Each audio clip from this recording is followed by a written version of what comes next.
Уставните измени и впишувањето на бугарите во Уставот како државотворен народ не е единствениот услов за отварање на поглавјата од преговарачката рамка на Европската унија за Македонија.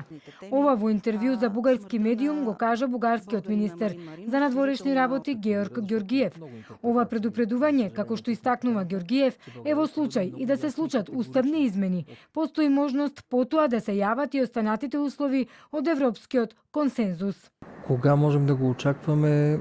Прво, не се бугарите, туку е Брисел. Целата Европска унија стои за тој консензус. Тоа е многу важно и е услов кој треба да се повторува постојано. И второ, во тој европски консензус се и протоколите, патната карта за заедниците и малцинствата, придржувањето кон договореното за добрососедство. Сето тоа треба да биде факт. Воспротивно, нема да има исполнување на европскиот консензус, нема да има исполнување на заклучоците од Советот, а додека тоа не е факт, нема да може да се пристапи кон отворање на првиот кластер, кој се однесува на човековите права. Откако ќе видиме уставни измени, се надеваме да, тоа тогаш ќе го отвори патот и почнува процесот, кон кој природно се пристапува со она што го кажав, базирано на заслуги.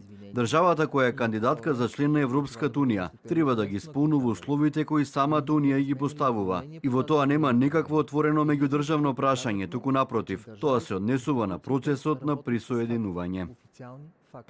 Од друга страна, министерот за надворешни работи Тимчо Муцунски на Фејсбук напиша дека Македонија очекува разбирање од Европската унија, бидејќи направила куп отстапки.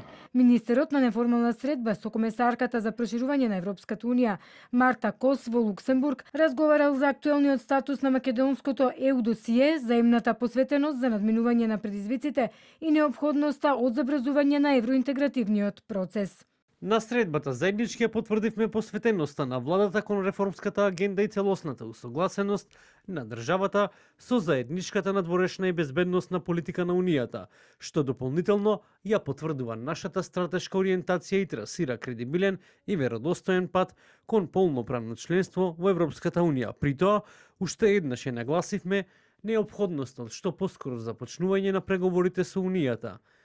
Муцунски имаше средба и со заменик премиерот и министер за надворешни и европски прашања на Луксембург Бетел, како потврда за силниот интерес на Луксембург за Западен Балкан и стратешката определба на нашата држава за интеграција во европското семејство.